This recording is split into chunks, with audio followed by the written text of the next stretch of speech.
Pourquoi certaines femmes dans leurs relations amoureuses veulent transformer leurs hommes ou elles ont tendance à le transformer? Déjà, ça part de comment on présente la femme. Généralement, on présente la femme comme étant la mère. Donc, vous allez entendre en Afrique, les femmes sont nos mamans. Et donc, à force d'entendre ça, on se dit que nous sommes les mamans de nos hommes. C'est vrai d'une certaine façon. Mais la maman, comment elle fait? Elle éduque ses enfants. Elle ne cherche pas à savoir pourquoi ils ont mauvais caractère. Elle veut leur imposer d'avoir un bon caractère. Donc, quand on garde cette fibre maternelle-là dans la relation amoureuse, on va avoir l'impression que notre partenaire est notre enfant. C'est en cela que des fois, vous allez entendre des hommes dire « elle me parle comme si j'étais son enfant ». Alors que toi, tu penses que tu es en train de bien faire ou tu souhaites bien faire. Ça, c'est le premier point. Donc, cette façon de vouloir être la maman de ton partenaire fait que tu ne l'acceptes pas tel qu'il est pour essayer de voir comment tu peux vivre avec lui, mais tu souhaites qu'il soit comme tu penses ou comme ce à quoi on t'a dit qu'il devrait être. Le deuxième facteur, c'est quoi? C'est que depuis qu'on est petite, là, on nous parle du prince charmant, lui qui va venir en mode Cendrillon, te mettre sur son cheval blanc et tout. Mais les princes charmants, en général, ils sont parfaits. Les princes charmants n'ont pas les faux comportements. Hein. C'est les gars qui sont bien. D'abord, ils sont beaux et tout ça. Et, hein, ils ont de l'allure, ils ont de la prestance, ils ont tout, ils ont le sens de la protection et tout. Donc, quand tu es habitué à ça, tu as du mal à réaliser que dans ta relation, tu peux avoir affaire à quelqu'un qui t'aime, mais qui n'est pas un prince charmant. C'est un prince, mais il n'est pas si charmant que ça, parce qu'il a des réflexes pas trop bien, des choses auxquelles tu n'es pas habitué. Ça te dérange, c'est un peu bizarre, et puis tu comprends pas. Donc tu te dis, je vais le transformer. Et autre chose que ça va te procurer, c'est une sorte de contrôle sur sa vie. Pourquoi? Parce que ce qu'on transforme finit par avoir notre identité, n'est-ce pas? C'est un peu comme ton petit robot, tu es en laboratoire, tu appuies les pions ici comme ça, et le jour qu'il est en train de fonctionner, ah, ça c'est moi, c'est ma marque. Et ça te donne une sorte de plaisir, hein? C'est moi qui ai réussi à faire ça de lui. Ça te plaît, ça te réconforte.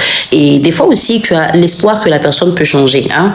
Tu vois quelqu'un et tu sens que la personne a du bon en lui, n'est-ce pas? Et tu te dis, je vais le transformer pour que ce bon-là revienne.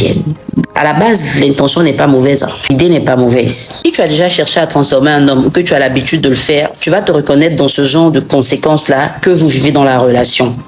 La première chose, c'est que l'homme, il est frustré. Parce qu'il a l'impression qu'il doit être une sorte de personne pour que tu restes avec lui. C'est comme si c'est pas lui que tu as choisi. Tu le prends et tu lui imposes d'être la personne que tu veux. Donc lui, il est frustré de devoir jouer un rôle. Et toi, tu es frustré de ne pas réussir à le transformer parce que des fois, il y a une sorte de rébellion. Il va pas se laisser faire, il va pas se laisser manipuler. Il y a celui qu'il est que tu connais, enfin que tu es censé connaître avant de le valider. Mais nous, les femmes, on fait quoi? On valide avant d'apprendre à connaître. Alors que les hommes, ils apprennent à connaître avant de valider. Donc, dans la réalité, cette frustration-là va créer quoi? Un changement d'identité. C'est plus lui. Il se reconnaît plus. Et c'est pour ça que des fois, quand tu découvres ce que ton partenaire fait, tu es choqué. Parce que oui, c'est pas lui.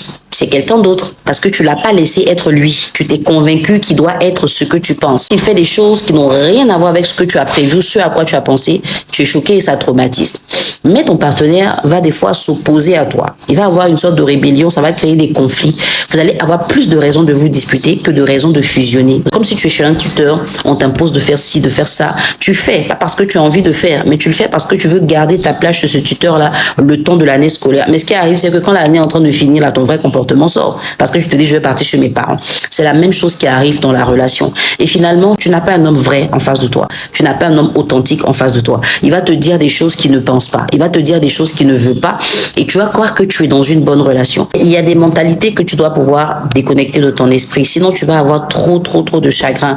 Ce n'est pas parce qu'un homme est dans ta vie que ça veut dire qu'il devient celui que tu veux. Cet homme-là, soit il est celui que tu veux, tu évolues avec, soit il est comme il est et tu apprends à l'aimer comme ça. C'est beaucoup plus simple. Même si c'est pas plus courant, c'est ça qui est plus simple à faire. Et quand l'amour de cet homme est assez grand, selon la vision que tu as, selon ce que tu souhaites, tout seul, il va se transformer parce qu'il se dit, il faut que je sois bien pour être avec elle. Je sais pas si on se comprend. Pour la suite, évite de trop imposer à ton partenaire ce que tu veux. Essaie de le connaître et de l'accepter tel qu'il est. Si tu fais l'inverse, donc que tu apprends à le connaître avant de le valider, soit tu ne vas pas le valider, soit tu vas valider la vraie personne qu'il est et tu ne seras pas choqué. Il y a des gens, tu leur dis, ton chéri a fait ça, ça leur dit rien parce qu'elles savent qu'il est capable de le faire. Et puis, quand tu leur dis ça, elle peut faire un AVC, quoi, parce qu'elle s'y attendait pas du tout. J'espère que cette vidéo là va t'aider parce que c'est une réalité dont on ne peut pas se défaire en vrai.